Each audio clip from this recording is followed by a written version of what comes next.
All right, here we go. Here we go.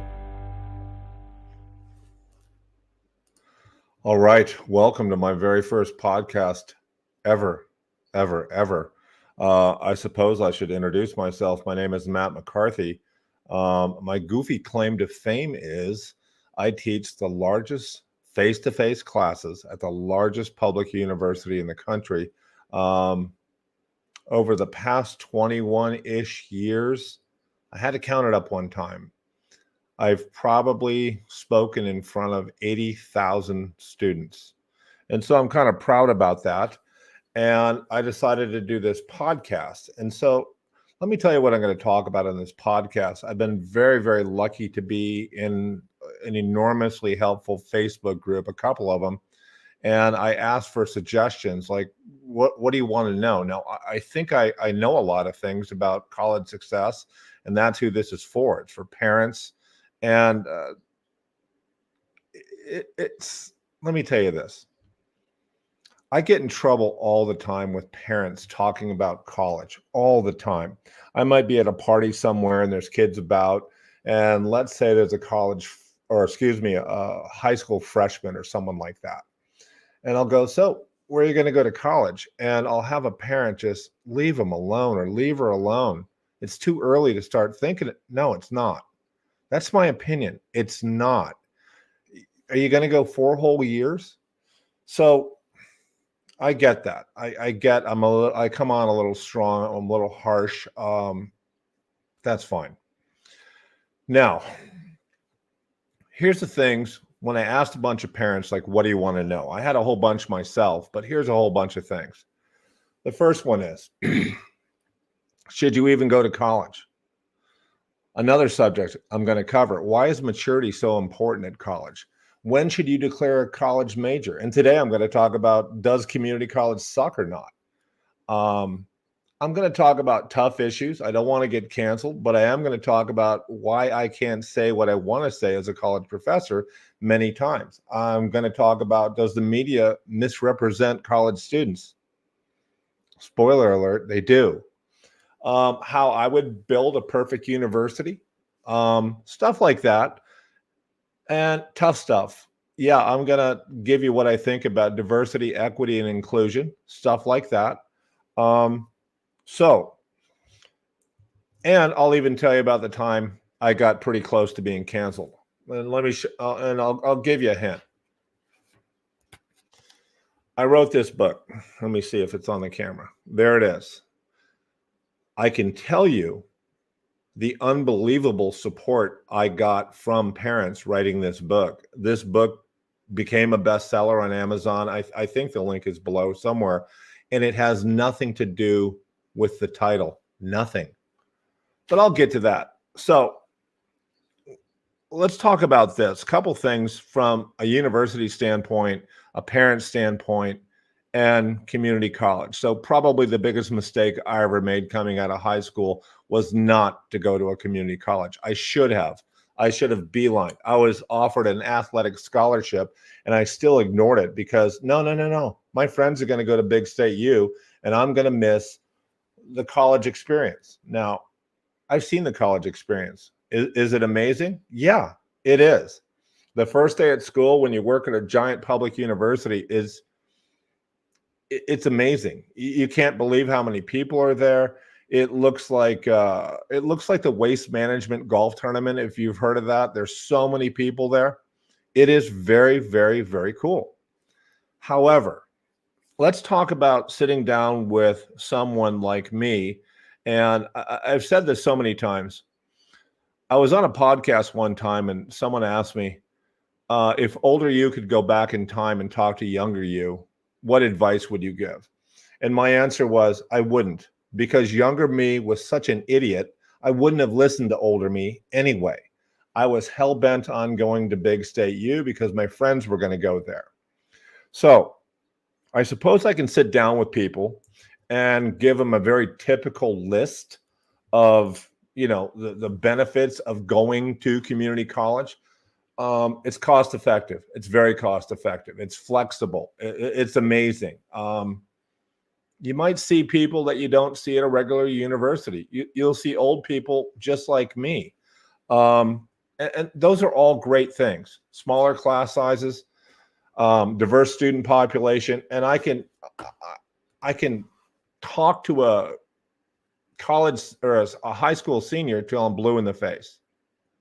But let me tell you when I really start understanding why community college is so amazing. Everything I told you is already amazing.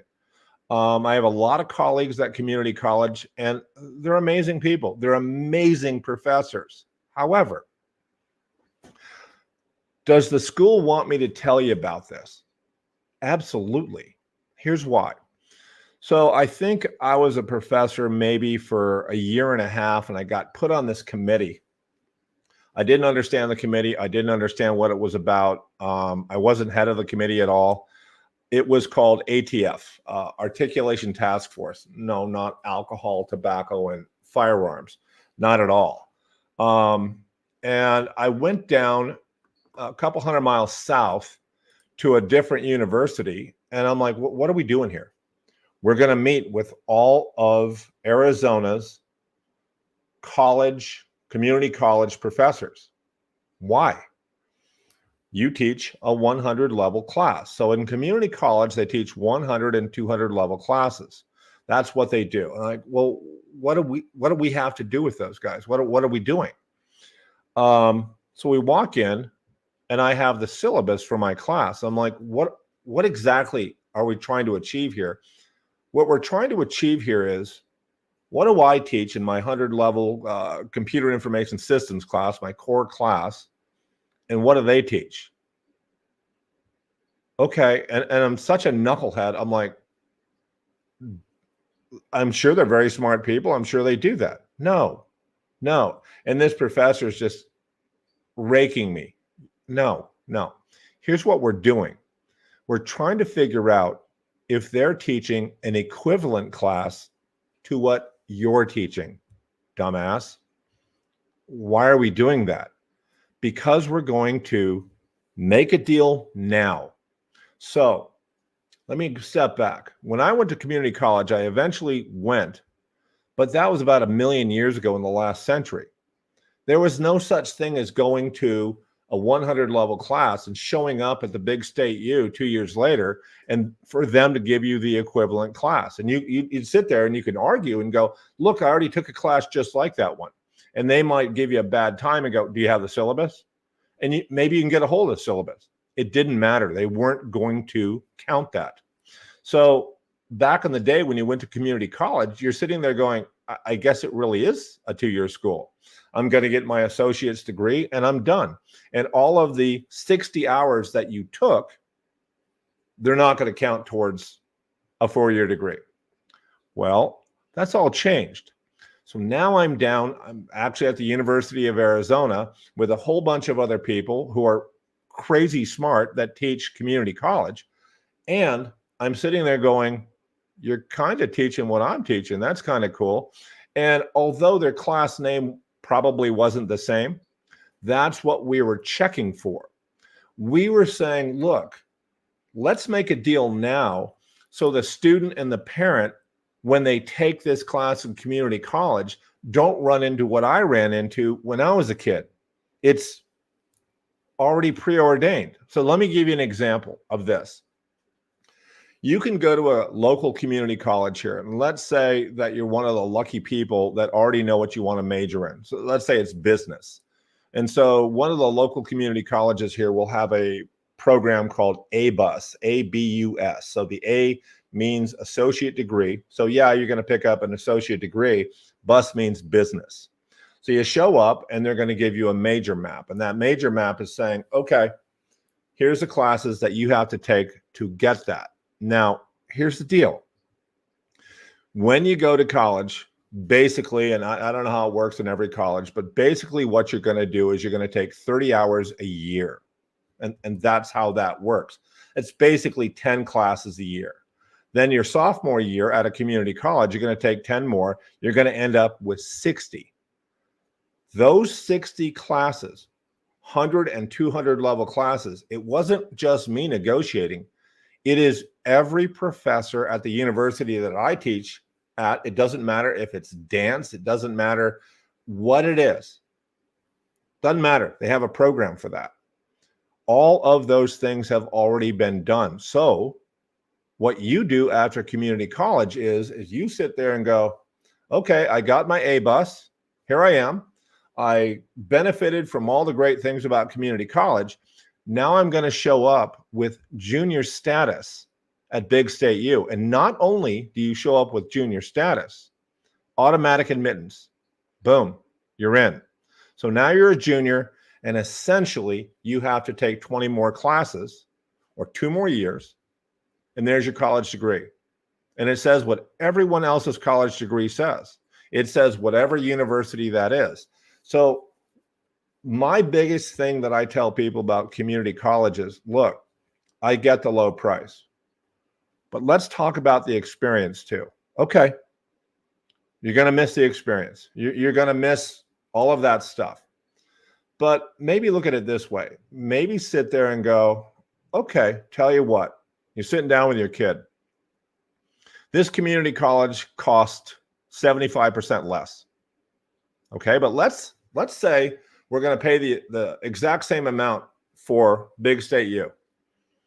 Tell you what I'll do, and I'm not saying you should do this, but with the money that I'm going to save, I can send you to community college, and with the money that I'm going to save, tell you what, I'll send you to Fiji for 2 months, because that's what the cost savings really is. You're going to get great people doing this. So I suppose people like me that are old probably contributed to the stigma of community college. And that's shame on me for doing that. But I always tell people, like, who are your best students? Like, what group are they? And, a lot of times it's military kids. They're unbelievably good. Other ones are student athletes. Yep. They have great GPAs. They're very dedicated. And the other one is when you get a community college student in your class, they're awesome. They're super awesome. So look, I get it. Becky's going to Big State U, and you're thinking, no, I'm going to stay here in town, and it's not going to be as good. That's a choice you can make. But the fact is, the community college route is so undervalued. It's really something that you need to think about. It's literally all old people like me have regrets. And my biggest regret of all time, easily, was coming out of high school and not even considering going to community college. I should have went. It would have been awesome. So what I'd like to do on this podcast is give me questions, give me your comments, give me things that you might think that I can talk about, and what you think about what I'm saying now. So one thing, I certainly don't want to be canceled. I hope I won't be canceled, because this is just me doing this. This is not my school. I am not sponsored by my school to do this. I'm doing this completely independently, but I do want to hear what you have to say. That would be a really good thing, and kind of what you want me to talk about next.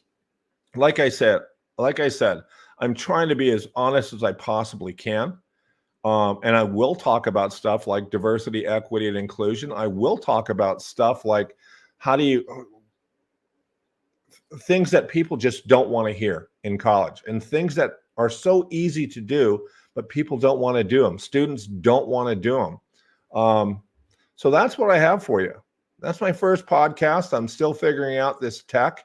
I hope it worked pretty well. I don't have any live viewers because I kind of wanted to do it myself and not have to pay attention to comments, because I don't have any right now. But eventually I want to be much better and better at this. The platform that I have right now is I'm going out to YouTube, but I'll be on Spotify as well, and all the other ones. So I'm getting that together. Other than that, thanks for showing up. I appreciate it. And I hope this, I think this is going to be a big success. I think it's going to be very helpful for anyone going to college, a parent thinking about sending a kid to college, stuff like that. And That's what I have for you today. Thanks for showing up.